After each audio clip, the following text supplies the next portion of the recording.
to the regular school committee meeting of Monday, January 28th, 2019. This is your notice that this meeting is being electronically recorded. And at this time, I'll turn it over to the superintendent for introductions for our first item tonight, which is a spotlight event from Hill Roberts Elementary School. This time I'd invite Mr. Rich up to the table to introduce his team. Thank you. On behalf of the Hill Roberts contingency I have behind me, some of whom you will meet in just a few minutes, I'd like to thank you all for allowing us to be here tonight to highlight some of the amazing things that we have going on every day. And we're really thrilled to be here and really excited to share with you what we have planned for tonight. To distract from my nervous rambling while I give the introduction, I'm going to play just a quick little slideshow that you can watch and ignore me as I babble nervously about this. This is just one of the you'll see some images that are some of the that we show each crest assembly, which we've been doing for a few years now, which highlights some of the kind of the caught you doing good kind of things that we're really trying to highlight as far as our PBIS team, the positive, recognizing the positives as they go through the day. But you know, it was really difficult to whittle down what we wanted to talk about here tonight because there are a lot of really great things going on at our school. And we decided to whittle it down to a program that we've been piloting for the last 2 years now, where we took, you know, we sat down, Assistant Superintendent Regan and I, and then myself and Mrs. Desatel and Mrs. Katsoulis to think about how can we be approaching technology instruction and library instruction in our school differently. So we, after a lot of time and thought, we decided to take the technology special out of the computer lab and move it to our library space and create a true library media center, which has really become the heart of our school in a lot of ways. And there's been a lot of benefits to that. Mostly, you know, we've been much more fluid in how we expose our students to media, whether that be through technology, through print media. It really allows us to promote literacy in multiple ways, especially using the multimedia, whether they're using the Chromebooks, they can be using the iPads, they can go to a physical book, and they can fluidly kind of move between these things throughout their time in the lab with Mrs. Desatel and Mrs. Katsoulis, who I'll introduce in just a few minutes. But before we sort of decided to do this, we had to decide, you know, is the staff, we had to consider the staff and would they be able to pull this off, because it's a really ambitious task. And I have to say that I am incredibly fortunate to have Mrs. Julie Katsoulis and Mrs. Sarah Desatel as my technology teacher and library para, because they really complement and support each other's work and really allow them to pack an amazing amount of information into the short 57-minute block. So that was, you know, that was my first lucky piece there, to have such great staff being able to do that. But like I referenced a minute ago, you know, our Library Media Center is the heart of our school now. You know, we are able to enhance our school community through staff collaboration. We've had, you know, many of our staff have worked with Mrs. Desatel and looking at how they can incorporate technology into their lessons, either using our makerspace, which you'll get to know in just a few minutes, or our green screen as well. I don't know if any of you noticed, I don't think it's in any of these slides, but we had a great program in first grade where Mrs. Desatel worked with a teacher. They were doing a writing assignment, and basically the theme was, I'm trapped in a snow globe. So they had to do a little writing piece about what it would be like to be trapped in a snow globe, and then they got to go into the the green screen area and record themselves reading what they wrote. And to be able to combine those two things, the literacy aspect and the technology aspect, made it so much more engaging for our students, and really was able to highlight the great work that they were doing. And the students obviously loved being able to see themselves on screen, but also just see, you know, getting to learn how they're standing in front of literally a green sheet or green screen, but the image that's being shown on the computer screen was, you know, this great winter screen snow globe, which was really exciting. Another thing that we've really incorporated, which you'll see, I believe Mrs. Desatel references this in her presentation, is just using the makerspace. You know, staff can come and sign it out or use it on their own if they have ideas of how they want to incorporate that into their lessons. And one of the things that we have we have a Lego wall which we use for our data collection, and I don't want to steal Mrs. Desautel's thunder, but she will reference that when we get there. But it's another way to incorporate sort of the STEAM, the mathematics piece, into an interactive, engaging way in our school. And other ways that we're really promoting our school community through this effort of combining the library and technology, it really enhanced, and promoting literacy really enhanced our reading incentive program, which has been, going on for a few years at our school through Mrs. Katzal's hard work and dedication, and it's a lot of hard work and dedication. The Accelerated Reader program, the reading incentive program, which I referenced, Battle of the Books, which some of you may have come to be guest quiz masters on in the past, and certainly our Read Across Hill Roberts event that we'll have in the spring, which some of you I'm sure I know for a fact have come and read to our students. The other side benefit that wasn't necessarily planned in the beginning is that moving technology out of the lab allowed us to have a computer lab, which we are now utilizing for our ST Math time, as well as classroom teachers can sign it out and come look at research projects and have a whole class set of devices at the same time and working together. So that has really helped. Especially with the ST Math implementation this year, it's been a real benefit to that. And it's not just a school community piece, it's also a greater Attleboro community piece through, like I said, the Read Across Hill Roberts, which brings community members in. We had the Hour of Code, where we had community members come and speak to students about how technology is a part of their job, whatever it is that their career might be, how technology impacts them. We had, our PTO had a Lego drive, which helped get us the Legos that you'll see as part of our data collection wall. Mrs. Desautel has been awarded a few grants actually through her work, one being with Burlington Coat Factory down in South Attleboro, as well as Hess, you all know Hess, the Hess trucks. So we have received 12 Hess trucks through their grant, which we were able to incorporate into compound and simple machines lessons. And some of the classroom teachers actually were able to take those as well and incorporate them into their lessons. I'm rambling and going quickly, I'm sorry. But the best part is that every Friday is STEAM Day at Hill Roberts in our library media center. So that's where this great board in front of you comes in. And now is my opportunity to turn it over to Mrs. Desautel and Mrs. Katsalas, who have a couple of helpers with them, Aurora Van Hamel and Sophia Yeager, who I thank for coming out tonight in a cold evening. And I'm excited to see it for the challenge that they have in store for all of you. So I hope you're all ready to be creative and STEM or STEAMy tonight. Mrs. Desautel. I am going to move down and let you just sit here. Oh, I think I went forward. No, you went forward. Sorry. Perfect. Here. No, I'll go here. You go here. Yeah. I go here. Okay. All right, so we're going to take you through a walk through our makerspace, and this is what Mr. Rich referenced. This is our Lego wall, and it's a great place for the kids to kind of like tinker and play around, but we were looking for a way to incorporate the whole school, so we came up with creating a graph of different things, and this happened to be our favorite cookie graph. So in technology, the kids got to decide on what of 10 cookies was their favorite, and all the kids, K to 4, voted, and then we took the data, and I think you have the sheets. We gave that to the teachers so they could kind of use as a follow-up lesson if they wanted to come down and see it, or they wanted to just do it in their classroom. We gave them 5 like really general questions, and then access to the file so they could modify it as their grade level. So we're on to our next vote this week is who do you think will win the Super Bowl? So that's a fan favorite. Not who do you want to win the Super Bowl.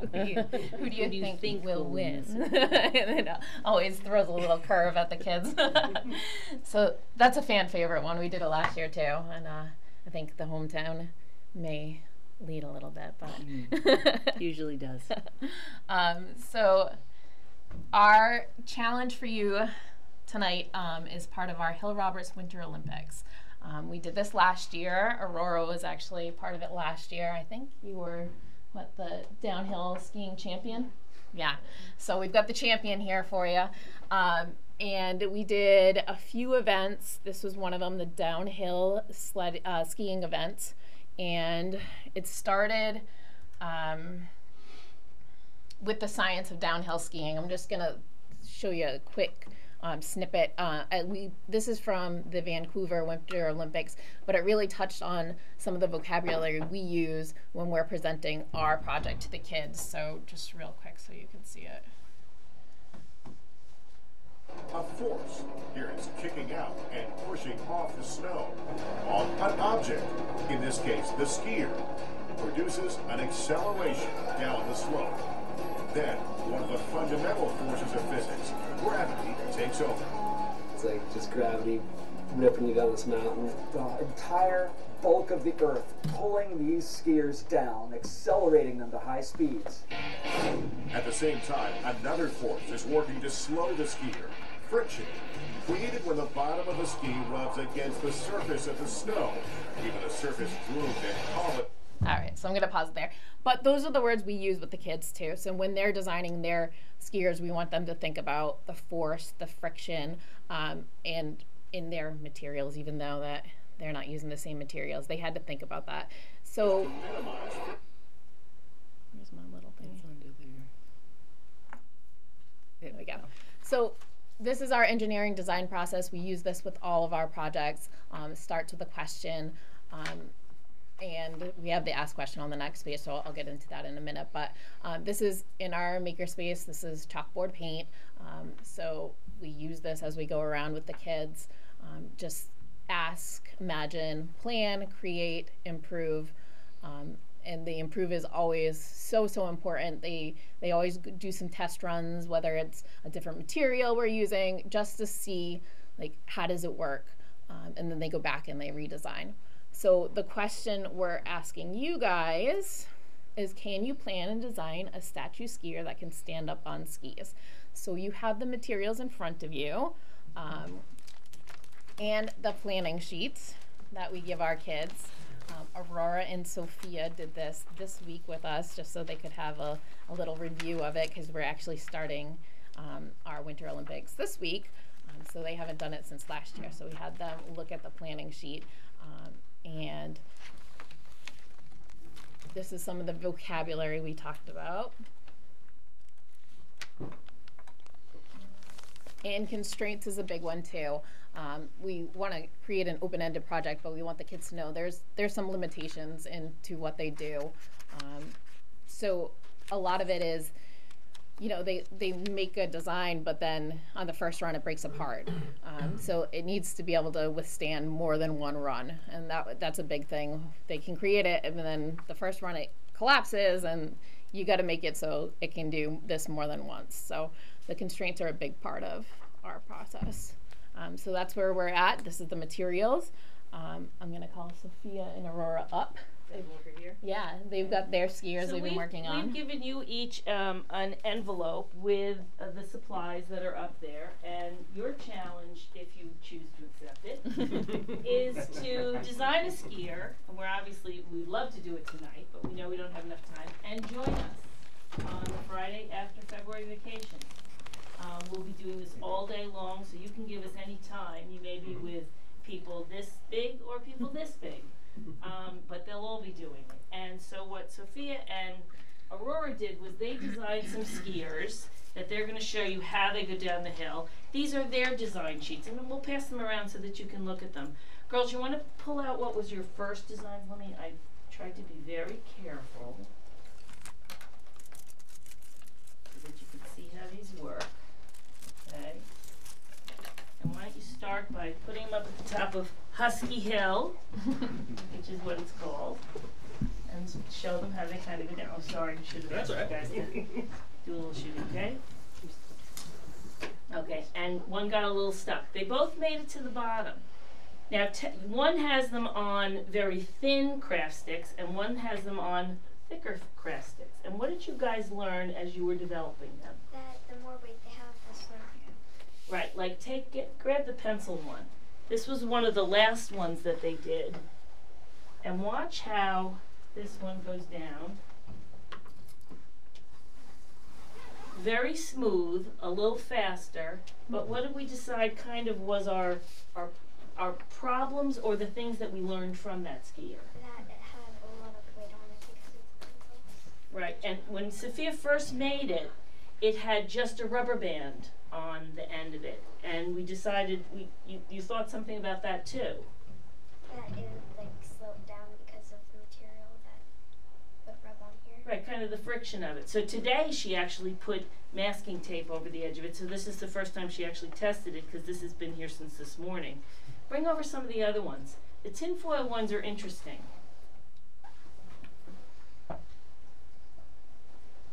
And as you can see, they kind of showed us, and we showed the kids, how very easily out of a single piece of tinfoil they could create a body. They learned pretty fast that when you squish tinfoil, it's squished. You know, so they were very careful. We try and recycle things too. So put your tinfoil people up there.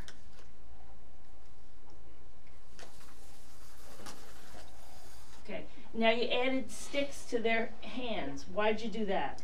Because skiers have poles, and we thought it would balance them out. Okay, cool. And I think there's We have yeah, one more. right, one more. And they said, "Can we try a clothespin?" We say, "Sure."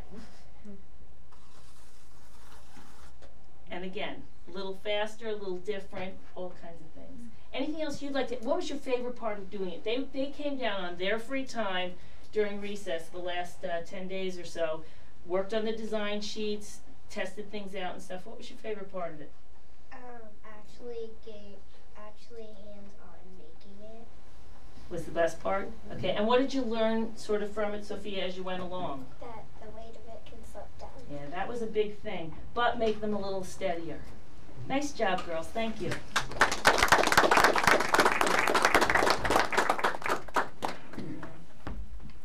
So your challenge committee is, if you would like, and we would love to have you join us, is to design a skier, and you can race against some of our kids. Feel free, if you choose not to do it, you can throw it back in the inter-office mail, because definitely pencils and pipe cleaners and sticks and things like that. We do, like I said, we do try and deconstruct when they do it together. But when they do things individually, we do allow them to take them home. Yeah, so just as the girls demonstrated, we kind of have a bracket style challenge for them. They go head to head against another competitor, and we whittle it down to a champion. So I think we have a picture of last year's champions, and they were awarded gold, silver, and bronze medals for the competition. Cool. Do you have any questions of us? I think it's a great program. Anytime you get the kids working together, competing against each other like this, I think it's a great opportunity, and it looks like the kids had a great time with it. So, Thank you. Thank you. Thank you. Ms. Storrs? Yeah, you know, as an engineer, I love the whole design of experiment thing, and getting kids at that age involved is awesome. I also want to say I just love the fact that you're still doing the reading program. Both my kids still have their hat with all those patches, and they love it. So, you know, it's one. Well, that was started by June Gilch, for those of you who know that name, years and years ago here. And our PTO really embraced it, and so we've kept it going, and it doesn't cost anything to anyone, any child, and they read to earn hats and patches and all kinds of great things. Thank you. All right, now I have another challenge for you. We do something very special every Friday morning. What am I to show? Sorry. At 9 a.m. And it is called Battle of the Books. So I tried to design a board that might help all of you. And I've made the teams. You are a team. uh-oh. This table is a team. Okay. You guys are a team. And one last team. We do this with our 4th graders. They are challenged to read. Now, I must tell you, this idea came from Scott Johnson, a previous principal at Hill Roberts. He did this as a 5th grader. And his first year when he came, he said to me, I'm not going to ask you to do it this year, but I'd really like to have this this happen. And it was called Battle of the Books. And so I looked in the library and determined what books we had enough multiple copies of, and challenged the fourth graders as teams. After the initial testing is done at the beginning of the year, dibbles, all kinds of, the teachers put them in teams. So there's a high, there's a low, there's mediums. There's 6 teams. This year we have 3 fourth grade classes. And we begin the year by just battling in our classes. So a teacher will read the name of a book. If any student raises their hand, they ask the question. If they don't, they pass it. And the idea is for the students to collaborate in terms of reading as many of the books as a team, but then also collaborating when it comes to their answers. So I figured it would be kind of fun to see how you all would do with this. So you have buzzers in front of you. These were a gift from our PTO. They are buzzers that once someone buzzed in, everybody else is locked out. Oh, wow. And you get to take I give them as long as they need to answer the question. And you get 2 points for a correct answer. Now, we would normally play to 10. I won't keep you for that. I'll keep you for a couple of questions just so that you can see how it works. Because I know when you see this, you're going to call me and you're going to say, I want to be the guest quizmaster. Mr. Withers has done it. These folks have done it numerous times for me, and you are all welcome to do it. So, hands on your buzzers. Do not buzz in until I have finished asking the question, or else I will lock you out. So, I'm going to start here. So the book is, now I tried to pick things that you might know. We'll see. The book is Mr. Popper's Penguins. What is Mr. Popper's job? Mrs. Regan, I thought you'd help me out with this. All right, and this is what I always do with the kids. I do 5, 4, 3. You cheat. Oh, put that away. He was a painter. No loss, no game. You should lose a point for that. All right, now I picked some history questions. The book is Abe's Honest Words. Why did Lincoln go to the Gettysburg battlefield? Oh, my team over here? You're green. Oh, I think he got it. Oh, sorry. Oh, sorry. You're green. Sorry. What? Yes, you are correct. He went after the battle in the Civil War to give the address to the troops. You know what? I'll give it to you. Thank you. I'm feeling Very generous. To Very remind generous. people that men had sacrificed. I am being very generous, all right? Okay. But he buzzed in. The book is Ramona Quimby, age 8. What grade is Ramona starting? All right, we'll try. I'm going to say 3rd. Go ahead. Oh, sorry, I didn't reset you. There we go. All right. All right, we're Say 4. Say 4. there's 4.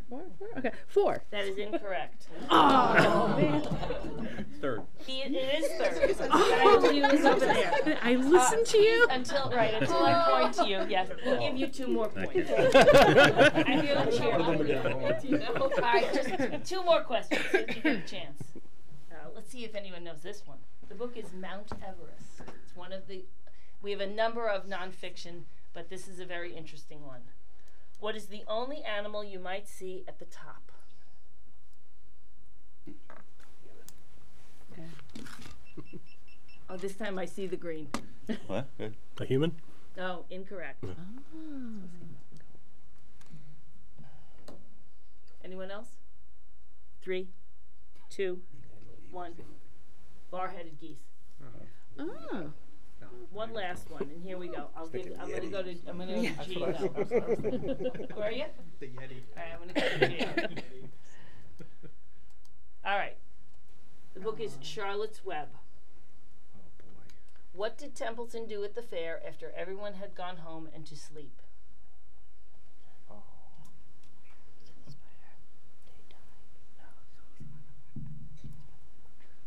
Oh man. Okay, 3, 2, 1. He ate everything in sight.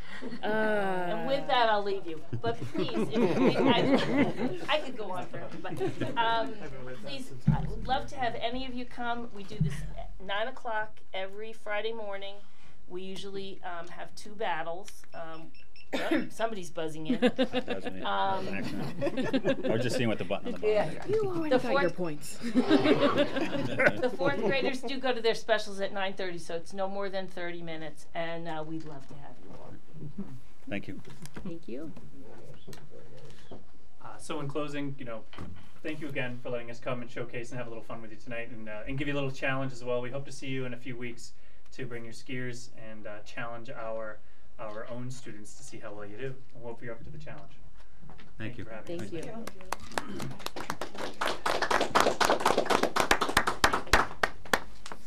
you. Thank you.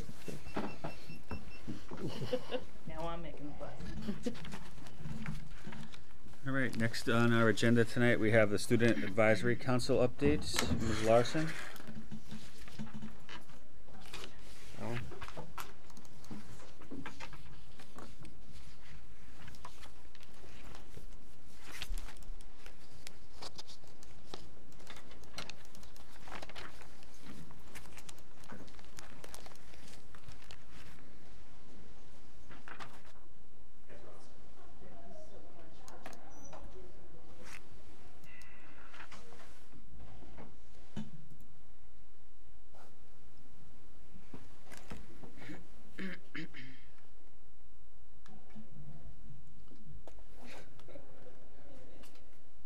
It was on.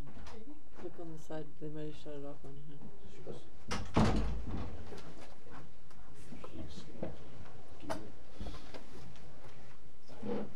You got it. Thank you. On the side. No, it's on the side. It's a chain. It's just not behaving.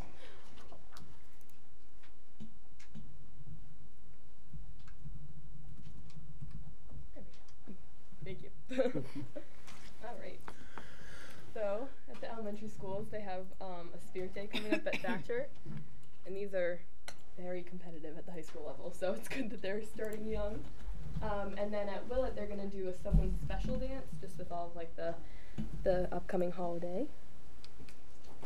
For the middle schools, Brennan has an Amigos program where they have meetings and they get to create relationships between middle and high schools to kind of bridge that gap between the students. And then we have Blue Pride Night and Welcome Night coming up, but I'll talk about that in a second. There's a student-faculty basketball game, and the 8th graders are going to start picking their classes pretty soon for 9th grade. Today, Mr. Geddes came and talked to the senior class about how to pay for college. So it was very informative, a little scary. But we were really appreciative of his time and just all the support that everyone's giving us in this like stressful college process. So the high school students are actually going to be involved in the Welcome Night and Blue Pride Night as well, because we have some volunteers. So again, just to kind of give them a familiar face for when they do come to the high school, they can say, oh, you gave me my tour or something like that, and just kind of be more acquainted with the building. So Welcome Night, they're both on the same day. They're on February 6th. And Welcome Night's at 6 just for 8th graders and their families. And that's about just like credits you need and what classes you need to take, things like that. And then Blue Pride Night's for anyone really, but really geared towards 7th and 8th graders, and that's at 6:30, kind of like all over the building. Blue Pride Night's when we have all the sports teams, all the clubs, CTE tours. There's like a student showcase aspect, so you can walk around to the classes that the 8th graders might be signing up for and see what they're doing in those classes. And then sometimes the band and the cheerleaders will do a performance in the gym. So I know it's only January, or almost February, but we're looking towards the end of the year. Just kind of, Aiden and I are both seniors, we're going to be moving on, and so we need to find some people to take our spots. We also, as like the warmer months are coming, we want to see if we can do something with the courtyard. We have a couple of picnic tables out there now, and it's really nice to get out there for lunch when it's nice out and just feel the fresh air. So we're going to see if maybe we can work with like the janitorial staff, clean it up a bit, liven it up. And then just as the years, we're kind of in like the mid-year station, I guess, and people are starting to get a little tired. So we're trying to get people to participate more in clubs just to make sure that after everyone graduates, they're still there for the underclassmen and everything. So any suggestions are more than welcome. Great, thank you. Moving on, next we have our business agenda. Start with the superintendent's report. Mr. Sawyer. Thank you, Chairman. I have a few quick things to go over tonight. First, I'd like to just circle back to the events of Friday afternoon to remind everybody Attleboro was victim of a new phenomenon which we're learning about called swatting, where people call in a fake report of gunfire in a deliberate attempt to provoke an overreaction by law enforcement. There have actually been fatalities as a result of some of these actions nationwide. Luckily, the Attleboro police are trained far too well to fall subject to such a tragedy. But this is a serious crime, and people are being prosecuted pretty extensively where they are caught. So this was a serious moment. When we first received the report, we did not understand that that's what was going on, and we treated it like we do anytime we get news of a safety concern, very seriously until we can conclude that it's no longer a threat. So I would just want parents to know that when we received this call, we immediately went into action. We reached out to the police, who are, as always, a great partner in helping us to make informed decisions. We were considering whether or not we had to lock down Studley, Brennan, and the high school, which were all in pretty proximate to the reported location. And it was during that process where we were trying to decide whether or not such an action was necessary that it did become clear that it was a hoax. Which is then we went into the next phase, which is what people can, I think, expect from us, is that we made sure to communicate out to families what was going on and put fears at rest, because one of the things that we're challenged by regularly now is that social media moves faster than our ability to communicate. So we try really hard to get news out as quickly as possible to get ahead of it, so that things don't misinformation doesn't spread.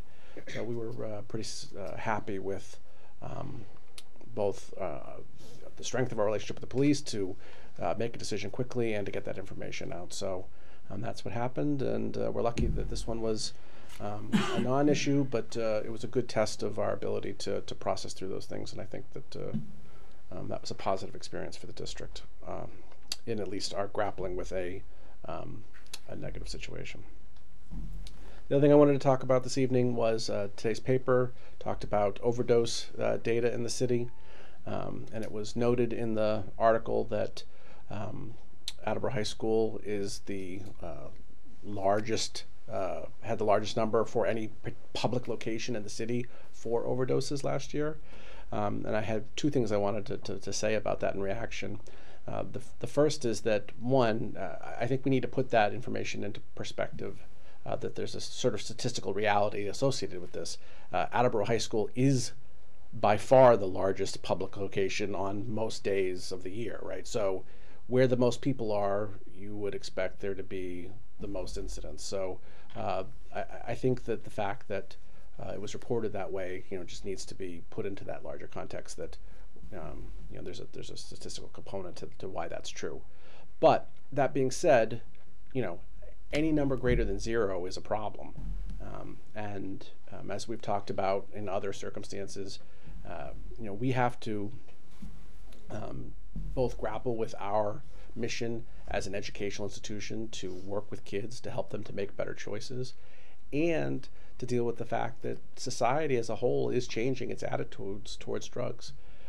And we, both the schools and the police, I was talking to Chief Hackney today about it, we face a real challenge here, because it's likely that with these changes, we're going to have greater access for our kids to marijuana in particular, and marijuana products, and that's what many of our overdoses are related to, edibles in particular.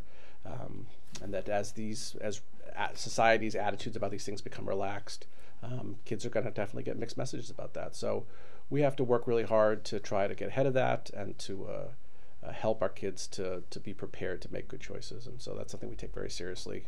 And this data certainly suggests that we have our work cut out for us. The last thing I would want to remark on is that last week the governor announced his budget. We're still processing the information, but on the whole, we are happy that there seems to be a realization at the state level that we do need to make changes to the funding formula, and we're happy to see that something's being done. And the news that Attleboro would be getting a $2.4 million increase for next year, and again, that's a total. That's not 2.4 million over what we would normally expect. That's a $2.4 million increase. So, considering we were expecting some sort of an increase, it's the overall increase is less than that. And that sort of is the larger point here, is that while we're happy at the trajectory of the conversation statewide, this amount of money that we're discussing for next year is really just the start of a much longer process. This doesn't address our problems or even really help us to get ahead. If anything, it's helpful in our ability to keep pace, not to make any sort of wholesale improvement. So better that than things getting worse, which is what we've been dealing with more or less for a long time. And we will be working with the city to really nail down what this all means, and I look forward to presenting to you in greater detail exactly what the budget picture is as it becomes more clear to us. That concludes my report. I'll just add MSBA update. We are nearing the 60% completion on the drawings for the new high school. The upcoming meetings are about interior finishes and security, and soon after that they'll be submitting those documents and doing a full cost estimate. So we'll certainly have a lot to report on at that time.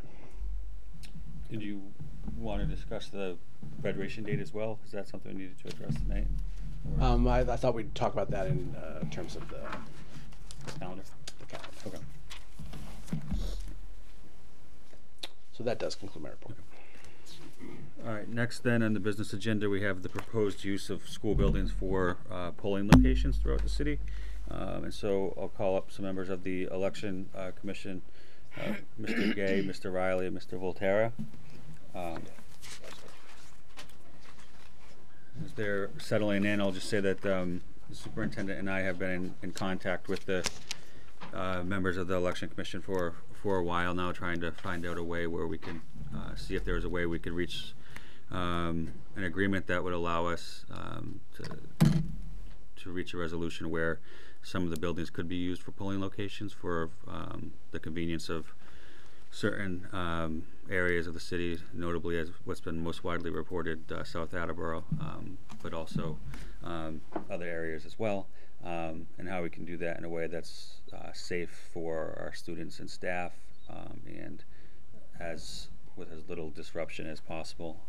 I think those conversations have been productive, so we asked them to come today to discuss kind of what the proposal would be.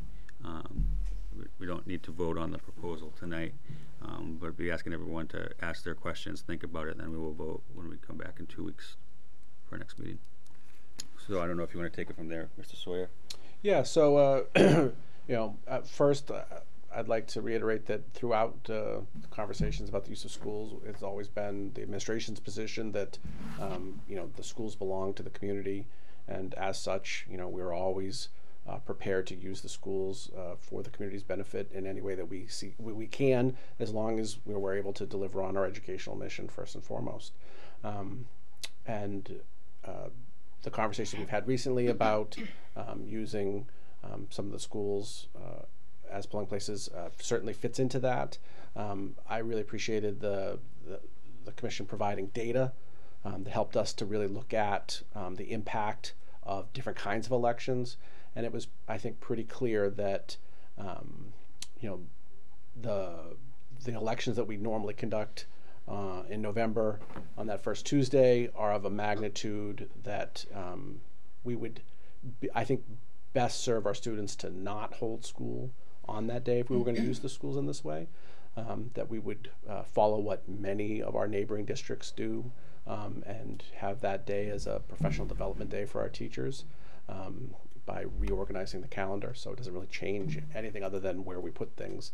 And that this would allow access to the schools in a way that would not be a disruption. And then for the other elections, primaries, special elections and such, based on the numbers that have been consistent throughout the city, we're pretty confident that we can conduct school while there is an election going on in the gymnasiums. So that way, one of the concerns that we've talked about previously is, well, what happens if something happens in the city and we have to call a special election? There's no way to plan for that, because one of the things that another thing we talked about is that we can accommodate almost anything as long as we have enough planning time for it.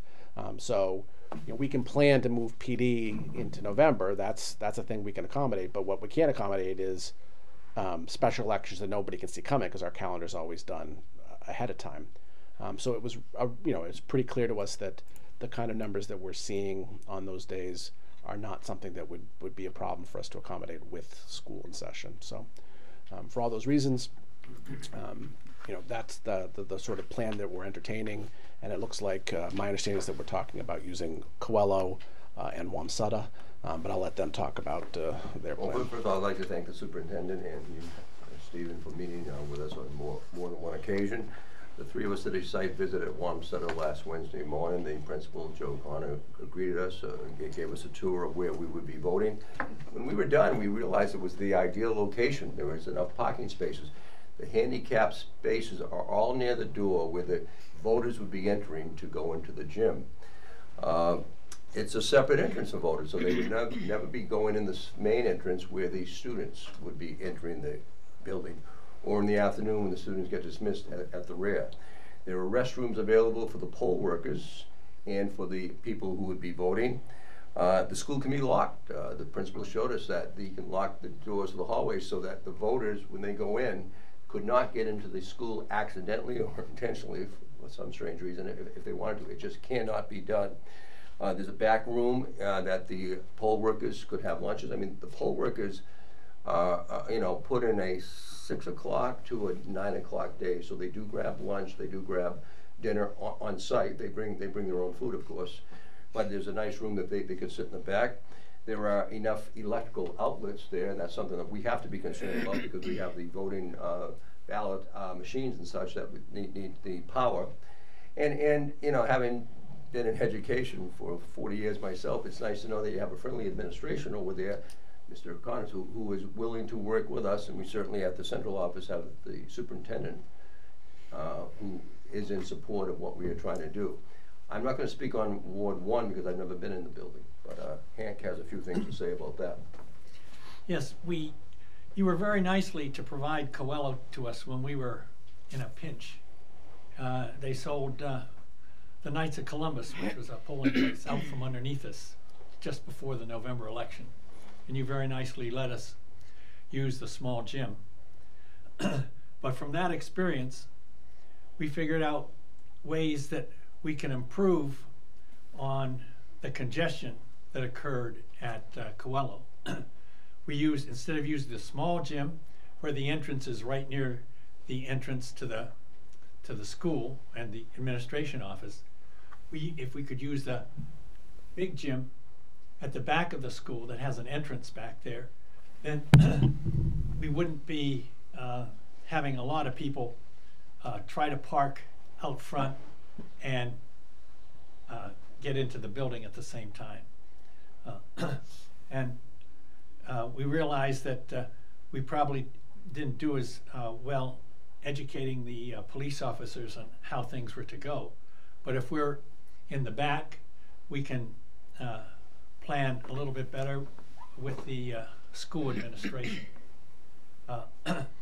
There was nothing wrong with the small gym except the entrance location for the voters. That was the big problem there. And as the superintendent mentioned, the numbers on the special elections and some of the preliminary elections, and even the major elections,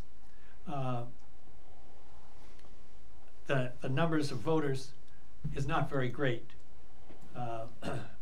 Like we had since 1910, yeah, since 2010, we've had 12 elections, 10 of them special. 2 of them were municipal elections, and there were less than 620 voters at each one of those. And I sort of figured that most of them, of these special elections, we have between 450 and 600 voters per day. And that breaks down to 34 to 46 voters an hour. And the number of vehicles would be less than that, because oftentimes you have a husband and wife come to vote at the same time. So that would cut that number down. And surprisingly enough, we had 2 municipal elections where we didn't even get 600 voters at the Ward 1 precincts.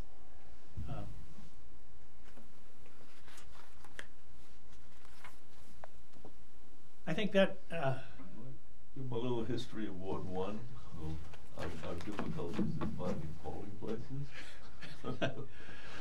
Yes, after the Knights of Columbus closed, and you let us use Coelho, we traversed Ward 1 to try to come up with a location. The one that was suggested to us was Cardi's Furniture, because they have a nice community room, and there was an elevator to get to the 3rd floor. However, the elevator is in the front and the community room is at the back. So you'd be traipsing all through their display area to get to the voting area. That's if we were to use that. And the elevator was very small. You were lucky to get 2 people in a wheelchair in that elevator. But the nice thing about it was they did have an escalator coming down from the 3rd floor to the 1st floor. You could get out quite easily. That was one possibility. Another was the church across from Cardi's. And we checked them out, and they said that no, they have a school going on, and they wanted no part of us. So that took care of that. And then we checked the Lutheran church above the hill that was about ready to collapse. And they were concerned because May Street is very narrow, and they were also concerned about people parading in front of the church property with signs that went against some of their beliefs. We checked out the Bethany Church, and that had been a polling place. The parking lot was small, but with today's cars, big SUVs, we figured that there would be no way you could have a steady stream of large cars passing back and forth right at the entrance to 123. And then that came to St. Teresa's. We all thought that it would be good to use St. Teresa's church, and the basement had plenty of room if we were able to use it. Well, it just so happens that when we have our elections in November, that's when St. Teresa's is starting to plan their church fair and set up. So that was out. However, Father Gallant was good enough to show us the community room, and it was small, and we jumped at the chance because that was the only place in Ward 1 that we could find polling places. We we used it for 3 years, but the problem was they rent the bulk of that building to a preschool, and the preschool and elections just did not mesh. So after 3 years, they asked us to find another place. But the room was very small too. It was very small, but after 3 years, we'd sort of figured out how to best utilize the small space. And at the time, it wasn't that room wasn't handicapped accessible, but we worked out a deal, and they put in one ramp at one door, we paid for a ramp at the other door, and so things were working pretty good. It wasn't an ideal location. However, we took a look at the location, we checked with the police, and we did our best to have a safe location for the voters and also for the parents who were coming and going with their children. But then after 3 years, the church decided that elections and the school just didn't mesh. So we moved to the Elks. And while for most of us, it's not a big change as far as mileage goes, but then a lot of the voters are a lot older than us, and they just didn't care for it. Well, it took some people 6 miles to get from South Attleboro to the Elks. Elks is where Ward 6 precincts A and B vote. So they used to share the thing. In the last election, we had Ward 1 A and B and 6A and B, and we have someone who was a warden at Ward 1 here tonight, Phil. But they would tell you they receive continuous complaints throughout the day. Why are we not allowed to vote in our part of the city? And then at the Elks, they have a big parking lot, but you have to go up a slight hill. If you have any kind of mobility problem, it is difficult. However, we tried to rectify that by setting up additional handicap spots. But we're continuing to move forward and try to do the best that we can with what we have. But we figured that if we could utilize Coelho School for Ward 1 and Wamsutta for Ward 5, that would be a pretty good fit. The superintendent said he really didn't want to open up the schools to voting, and we only use one school. So we looked at the situation, and Ward 5 is one of 2 wards at La Salette, and if we moved it to Wamsutta, it would still be in its home ward. It would relieve some of the pressure at La Salette. That's correct. We have 2 wards there, 4 precincts. I'm not sure if any of you voting at the Shrine Wards 4 or 5, but that can be a very hectic place for a presidential or for the off-year elections. So. And they have a nice room with a divider, but where Ward 5 votes, they have a stage that comes out and sort of cramps the space that you can use for voting. So if we could utilize schools for voting, we would appreciate it.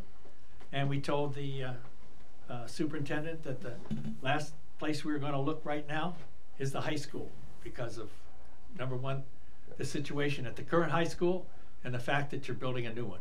I mean, it would just be total chaos. So I'm glad to entertain any questions that you may have. Ms. Larson? I know you said at one of the schools they had the locks in the hallway. Is that for both the schools, or? That's at Wamsutta. Once again, I've never been in there. Oh, okay. Is there any way that they could guarantee to block that section off wherever they're using it to vote? At Coelho? Yeah, I don't believe so, but what we did, we had a police officer stationed to escort the poll workers to the bathrooms, And if we come in the back door, I'm sure there are ways that we can block things off so that voters are directed right to the gym. And I do believe there's a double door at Coelho. It's just that the layout's different, so it's in a slightly different place. So it's not quite as conveniently set up as Wamsutta is. But if the administration there works with this new plan, I think we can equally keep Coelho safe. By the way, I want to say that the impetus for this was not from the Election Commission. It was from Phil Katsalas, who lives in South Attleboro, and he's also a warden for Ward 1. And he was privileged to a lot of the complaints of the voters. And so he knew that something had to be done. So he spoke to Steve Withers and the superintendent, and then he passed the ball to us.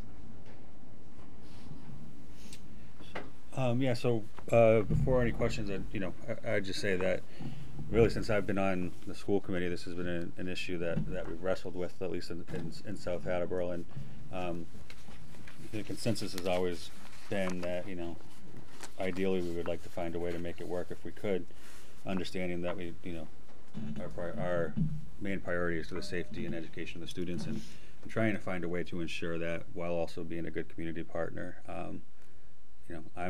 I'm comfortable after meeting with the commission and talking to the superintendent that this plan does accomplish that. So I'm going to thank them for the thought they put into it and to putting something like this together, and also the data that was provided that Mr. Riley read about the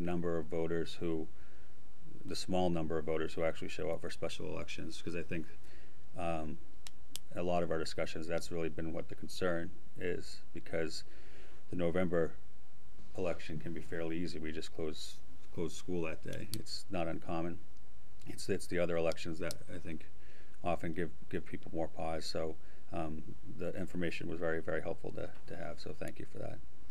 One other thing is that the state is moving to early voting on the midterm election that we just had, the presidential election.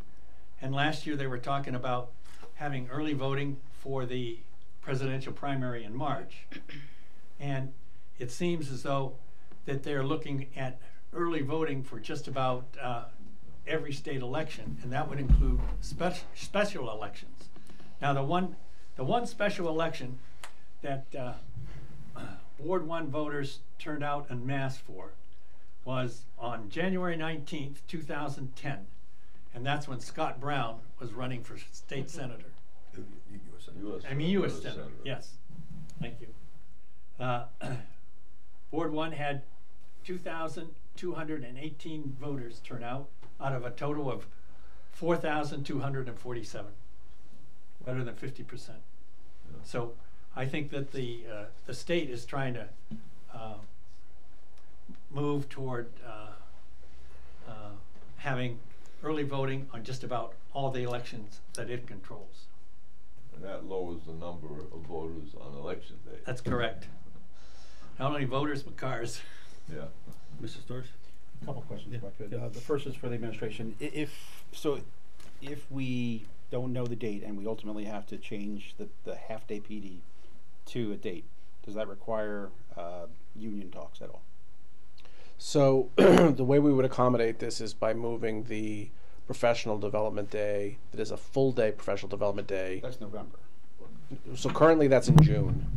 Right. I'm talking about not the November every other year. I'm talking about the special elections, primaries, all those other ones. So we wouldn't be, those would just be normal days of school. Okay.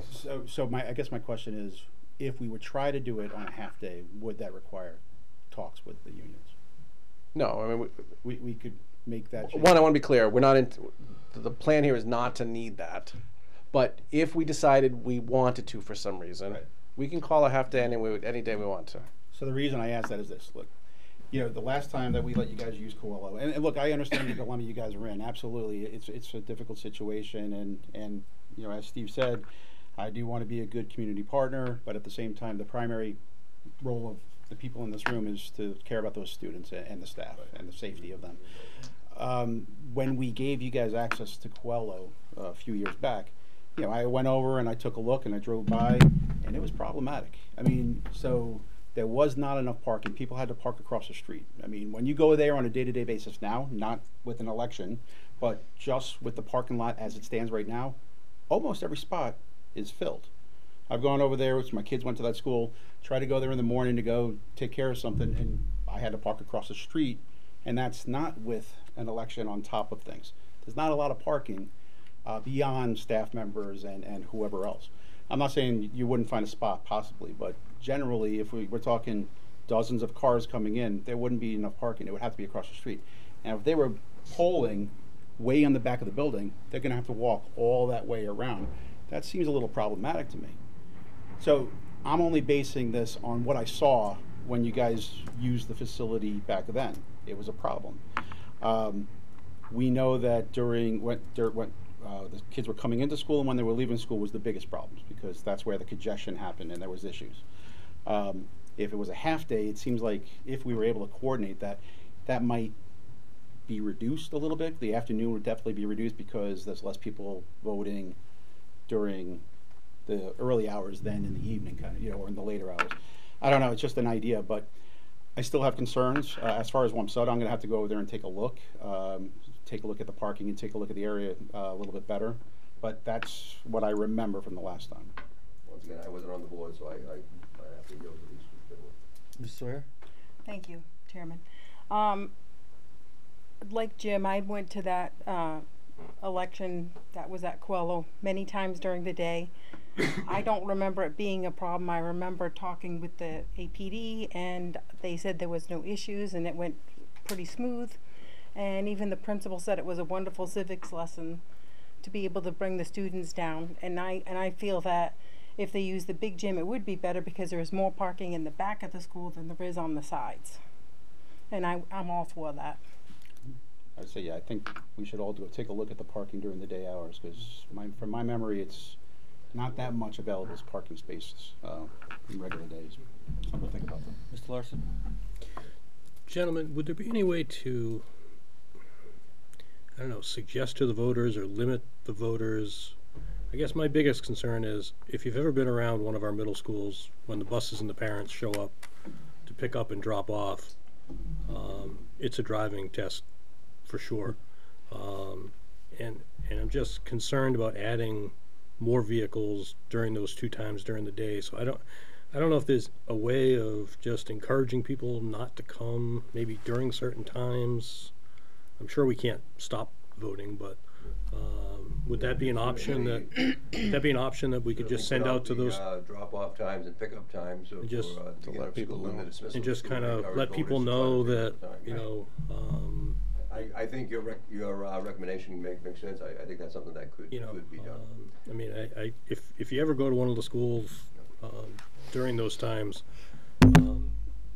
it's an adventure. I mean, the busiest voting time historically is around supper time. Mm-hmm. So I mean, the school is out by then, so that's good news there. But we could certainly post that, you know, pick up time for the parents or drop off time in the morning. And then, you know, we encourage you to vote, but certainly try to pick the time that does not fall within that. I don't think that would be an issue at all. And we can encourage the voters to do that. Right, yes. exactly. I mean, I have just general concerns about the safety of the students, because that's obviously our #1 priority.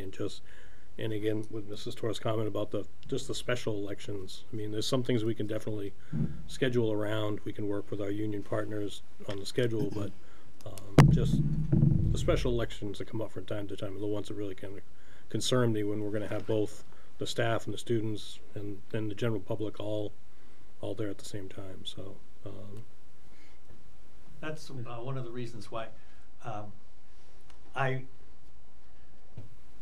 have not been a leader in this, because all the school committee members that I have talked to in the past, they said no problem with November and September. Said it's the special elections that we're concerned about. And everyone I talked to said, no, I would be against it. So, but if the superintendent is willing to work to let the voters have a decent spot to vote, we'll do my best. I'll do my best along with my colleagues to encourage people not to vote in, say, a certain half-hour block or hour block in the morning or the evening. Now just to jump in, when I was at North for all those years, when we had elections at the high school gymnasium, all we would do was cone off maybe 2 or 3 rows, maybe 40 parking spaces, and the senior students who normally would park there had to just park, you know, deeper back or in the junior lot in front of the middle school on Landry Avenue. So that, the special elections in North Attleboro were never an issue. And we did close school and have teacher development day on the presidentials because the little access road in from Landry Avenue was consistently backed up the entire day for a presidential. Ms. Johnson, then Ms. Sawyer. Okay, thank you. So, you know, again, I wanted to extend my gratitude to everybody on the election commissions. When we met last time, we had talked with the committee, and we said, you know, listen, this isn't something that we don't want to do. It's something we want to do. We just need more data and more information to make sure that when we make this decision, that it is in the best interest and safety of all our community members, from our voters to our future voters. So, you know, thank you so much for taking that time and gathering the data and coming back to visit us. You had mentioned earlier that on one of the peak elections in Ward 1, it averaged out to about 35 voters an hour, and that was on a busy election. No, that was a special election. That was a special election. Special okay, election, that was a special where election. the number of voters ranged between 450 and 600. Okay. And it was 34 to 46 voters an hour. Okay, and I think that you may have answered my question already. So we know that the peak voting happens more along supper time, you had stated. Do you have data available about what the average amount of traffic would be during those drop-off times? That, like, maybe 7 to 9 and 2 to 4? Yes. Okay. The day of the election themselves, they're posted at City Hall, but I'm sure we could go back and retrieve those and just check. Just so we have a ballpark idea of, you know, and again, I like the conversation we've had about letting people know, you know, if we do this, you know, please be aware of these hours, and it may be in your best interest to schedule around those hours. So we try to. I think that's a sound point. Excellent. Thank you. Thank you. We try to keep tabs on how many voters have cast their ballot every hour. Every hour, yeah. So we should be able. We should be able to, like, get you data from 7 to 8, 8 to 9. Perfect. 9 to 10, and then in the afternoon we could go 1 to 2, 2 to 3. That, yeah, or maybe 2 to 3, 3 to 4 might be more reasonable. 2 to 3, 3 to 4. Yeah. All right, great. Thank you so much. Mrs. Sawyer? Thank you. The one thing I forgot to mention last time I spoke is that I also had heard many complaints from constituents in Ward 1, and I'm sure that if we drafted a nice little letter that says your voting place is now at Coelho, and it's suggested that you go between these certain times, I'm sure that more people would be apt to do that than to drive all the way to Ward 6. I mean, I had elderly people that said to me, it was a walking distance to my house, and now I have to find someone to drive me across town to vote. And so, and that's a little unfair on our seniors. Well, we have to notify every registered voter, or every household with a voter, that the polling place has been changed. Yeah, we send cards to every voter. We send cards to every voter. And we could include a suggestion that they try to avoid casting their ballots between these hours. Mr. Domenici, did you have a question? Yeah, I had a couple of comments, and I'll try to get them quick because there's a lot to process. first off, gentlemen, appreciate the diligence in seeing this through. I absolutely personally love the idea of, you know, the primary and the November elections at the schools, and if need be, you know, the November having the day. I think it's important. I think you guys can show numbers however we want to ask for it, but by and large, the voting community, you know, we don't get the large majority of voters. So even an opportunity to have, like, those who are eligible to vote at the high school, you have a whole day now to have an opportunity to vote. Civic engagement, you know, what a great civics lesson. The kids have the day off, there's opportunities to even volunteer.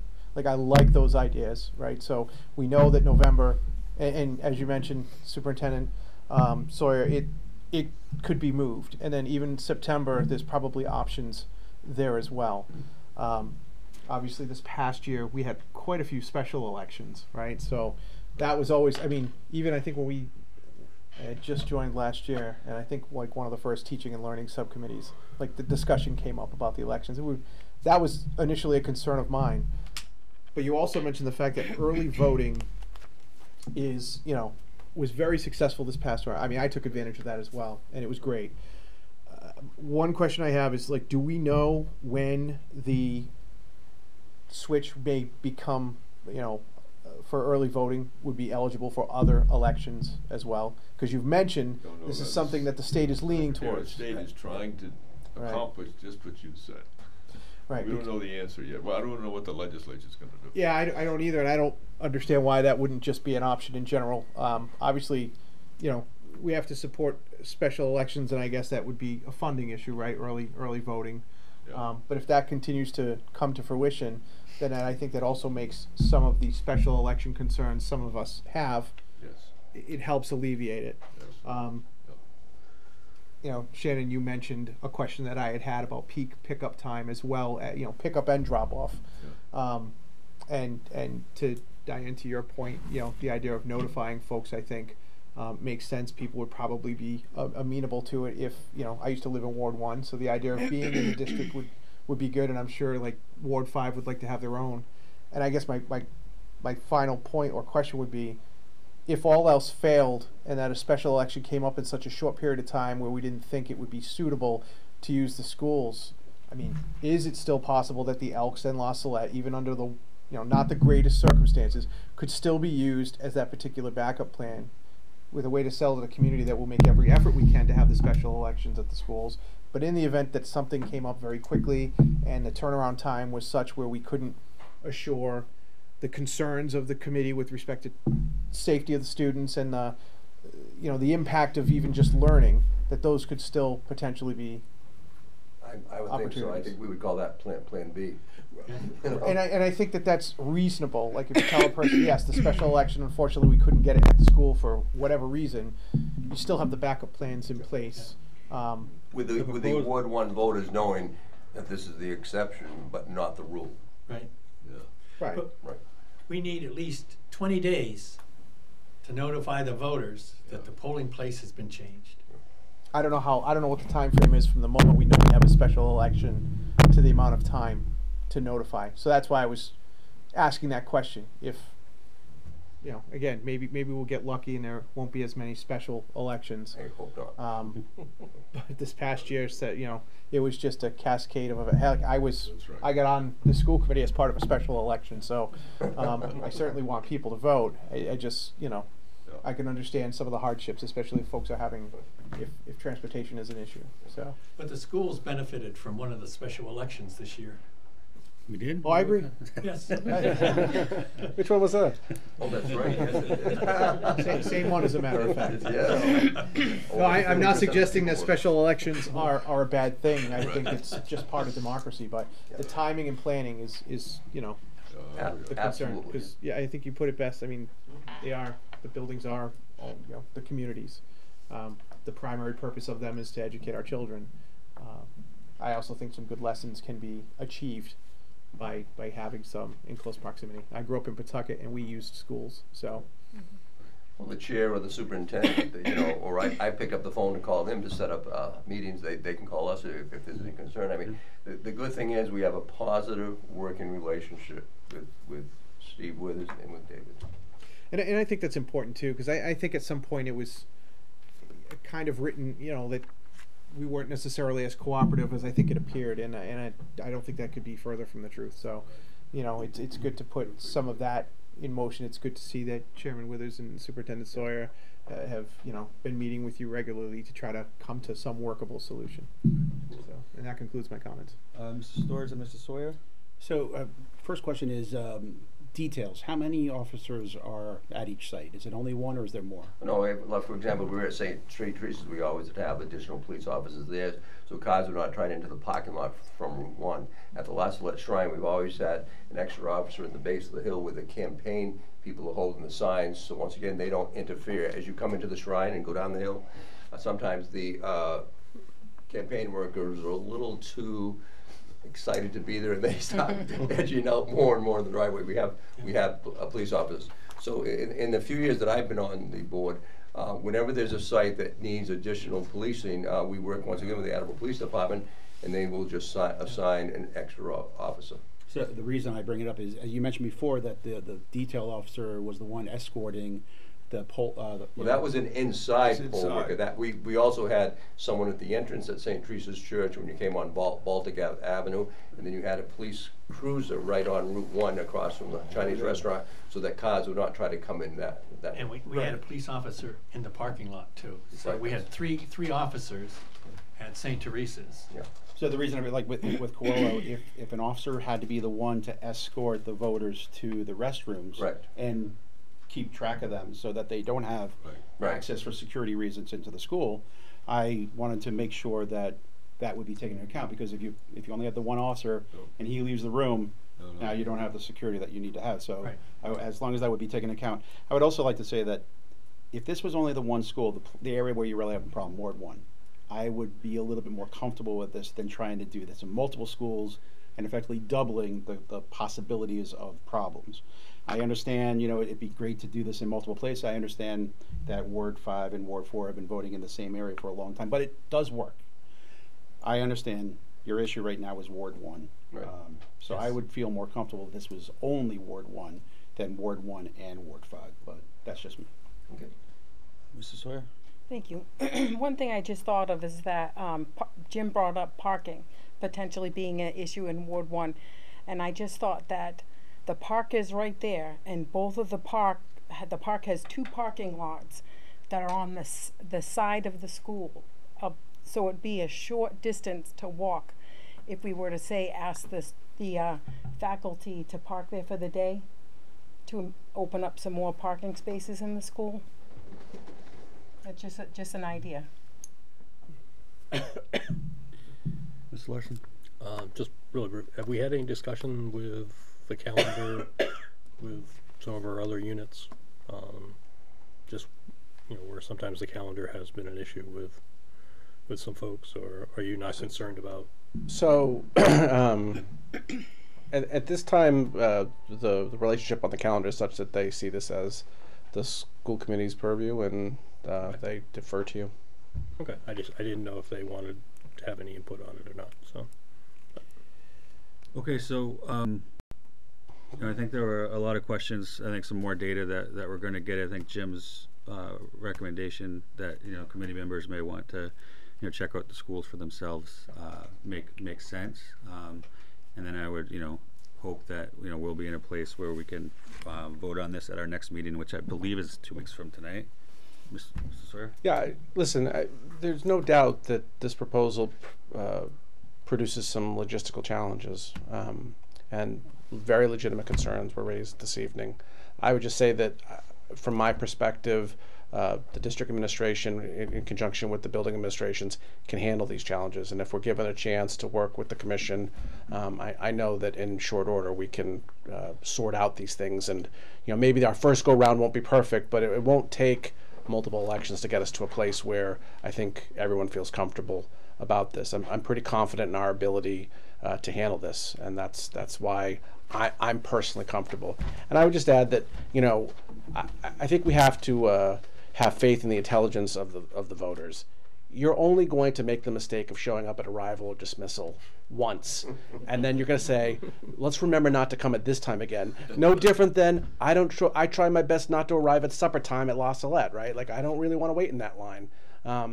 People quickly pick up the way things work and adjust. So, and we're only talking about a 20-minute window where it's actually a concern on either end of the school day. So I'm pretty confident that we can work this out. Thank you. And I am sure that if you allow us to use Coelho as a voting spot, it will be a lot less confusing than the last time. We'll be able to improve on what we've done before. Well, thank the three of you for coming in and for all the work you did before this. Appreciate it. Thank everyone here for your time. Thank you. Thank you. Appreciate it. Thank you. Will there be an opportunity for the public to voice some opinions prior to your vote in 2 weeks? Well, you can certainly contact any of the committee members, or you can speak at open forum at the end of the meeting tonight as well. Okay. Okay.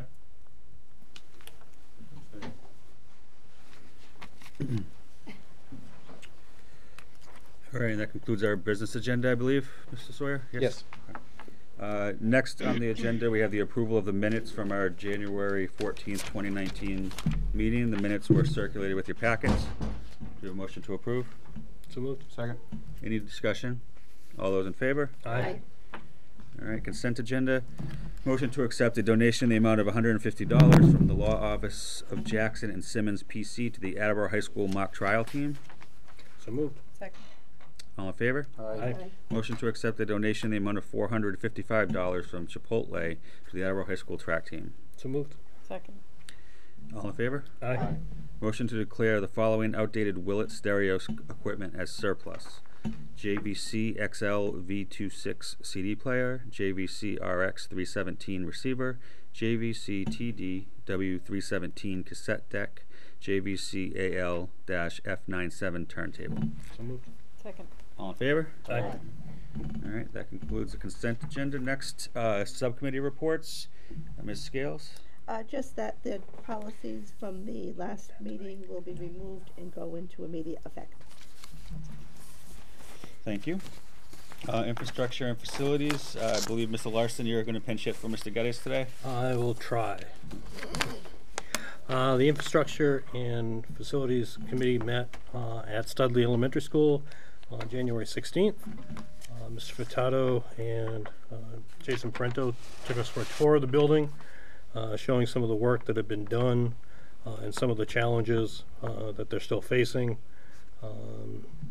One of the things that we noticed, and this is kind of a district-wide issue, one of the things we've wanted to do in a long time is basically have a painter with all the inside walls of all the different buildings that we have here in Attleboro. We could keep one person painting pretty much around the clock, I think, all day long, all year long, and I'm not sure we'd get to every building in time to get the next coat of paint on. So it's an ongoing issue. It doesn't sound like a big issue, but when you've got 9 buildings that are full of people all day long, the walls do take their toll. Also wanted to express our gratitude to the Public Works, Mr. Tyler helping out with some sinkholes that had shown up in a couple of the schools. Also wanted to give credit to Mrs. Del Palma and her team for successfully navigating some days when they had some electrical issues with some of the lights and some of the other equipment. Mr. Parento showed us a new disinfecting system that he and his staff will be using across the district. It's an improvement on using bleach and doesn't have the same effect on the chairs and the tables, but it gets it actually just as clean. We had a brief discussion about renaming Wamsutta Middle School. We had nothing after the meeting to bring forward as any recommendations. Subcommittee got an update on the MSBA project from both Mr. Prento and Mr. Furtado. No different than what we just heard now from the superintendent. We talked about some of the district capital improvement costs that we've been incurring, having to do with the sump pump down at Hill Roberts, the smokestack here at Attleboro High School, and there's one more that I'm forgetting. I'm sorry, Mr. Furtado, but the boiler at Coelho. Thank you. These are all projects that we either have or are in the process of paying for out of our own budget, which is making the other issue that we have with our budget just that much more challenging. We have sent these requests as we have finished them to City Hall, and we're hoping that the mayor and the city council will approve some reimbursement on some of these projects. The 3 projects altogether will end up being between $75,000 and $90,000. So that would go a long way if we could get some of that reimbursed back to the challenges that we have in the budget. There's also discussion about the AC units at both Hill Roberts and Hyman Fine, that these are in need of replacement. These are buildings that were built in a time when they really didn't have windows that opened. So as things get warmer, those buildings just get warmer. There's not a situation where you can open the windows on both sides of the building and get a good airflow. So that's something that the committee will be reviewing going forward. The subcommittee also learned that even though the full committee voted unanimously back in October to turn the old high school on County Street back over to the city, that we're still waiting for the city to take ownership. So we'll continue to watch that progression. We did not budget money to maintain that building. We were only planning to maintain it for about a month and a half. So as we continue to spend money on a building that we're not in, there's another concern there to our budget. And finally, no, we had another MSBA update. So that's all that we have. The next meeting is scheduled for February 27th at a location to be determined. Thank you, Mr. Larson. That's it. All right, that concludes, excuse me, our subcommittee reports tonight, and the last item on the agenda is open forum. This is the time when members of the public may address the school committee. Open forum is not a time for committee members to engage in dialogue with members of the public. Guidelines for open forum are available for you. Please know that we are interested in what you have to say, but we can not respond back directly without background information. If you'd like to address the committee at open forum, please come forward and state your name and address.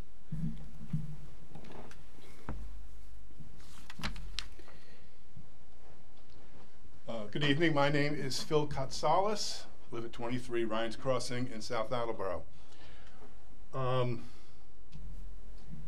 didn't want to interfere with the 3 gentlemen who presented the proposal for the use of the school buildings for the election. I'm strictly interested in Coelho because I live in South Attleboro. I'm the Ward 1A warden, and I got to tell you, I hear a lot of comments from the voters. We have a large segment of elderly voters who live in Sandcastle, 55 and over, and I'm able-bodied. I can drive to Elks. It's not a problem for me. However, some of these folks to cross Route 1, you'd think we're asking them to cross, the Berlin Wall. But I get it. They're up in years, and they don't want to do that drive. They shouldn't have to do that drive. We live in South Attleboro. We live in Ward 1. A lot of these people came through when it was time to vote for the override for the high school. I hope we can just treat these people with respect, that we are a community. These schools are community schools. We're not asking everything. I coached 4 years at Coelho Middle School basketball. I'm familiar with the large gym. I know we can make it work. I know that some of the restrictions we had at St. Teresa's, the gentlemen were talking about 3 officers. I think we had 4 because there was 1 stationed in the building with us the whole time. We were not allowed to use the public restroom there because we would have to go into the area where the preschool was ongoing. They didn't close school, they had ongoing classes. The police officer would have to escort us to the restroom and then escort us back. The voting public was not allowed to use the restroom, so whatever we need to do for restrooms at Coelho, I'm sure we can get a police officer to escort the poll workers when we need to use the restroom to make sure that it's done safely and that we're not interfering with the school children. The rear entrance to that gym, I think it would be ideal. I did a drive-by a week before I met with Mr. Withers and Mr. Sawyer. And that back lot, I think I did a rough count of about 90 parking spaces, and I think maybe 20 were occupied. I also thought, well, what if I'm just picking a bad time here? Well, I'm going to go back and I'm going to take a couple pictures. And Diane, I'll give you the pictures. I'll come at noontime or 11 a.m., whatever, and just take a few pictures of what the parking looks like. There's also a way to get into that field if we needed additional parking for faculty. They could park on the grass behind the legitimate parking spots in the rear of the building. We can make this work. The side gym, that little gym, was a disaster. I know because I spent the whole day holding a sign for a candidate that day. And then when I went in to vote, we were walking across grass to get into an entrance that you wouldn't even know was an entrance. I think with proper signage, we could make this thing work. I know when you enter the parking area for the dropping off of students, you can either go right or go left around that median. Maybe we have some signage that says voters stay left, parents dropping off children stay to the right. We could work something out. We could put a canopy up around the entrance to indicate that this is the entrance for voting. We did that at St. Teresa's because we were entering a building without any cover. For inclement weather, we wanted to make sure we were well protected. The voters weren't in a line in the rain or sleet or whatever the case may be. I didn't bring my notes from my initial letter that I sent to the gentleman, but I think I pretty much covered everything right there. So please give it consideration. If you have any questions between now and then, let Diane know, and let me know if I need to follow up, because it's just a crime that we can't vote in our district. It's just craziness that these people have been jacking around from St. Teresa's to the Elks Club. It's just not right, and it's not fair. And I thank you for your time. Thank you, Mr. Gonzalez. Thank you. Anyone else would like to address the committee at open forum? I'll entertain a motion to adjourn. So moved. Second. All in favor? Aye. You remind me to leave meeting.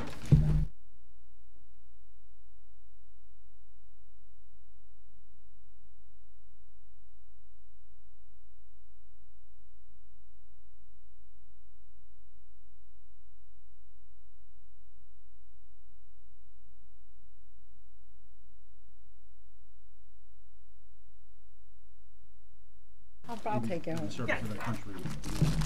Even if you want, someone to ski in absentia, bring it to me. I'll have Alex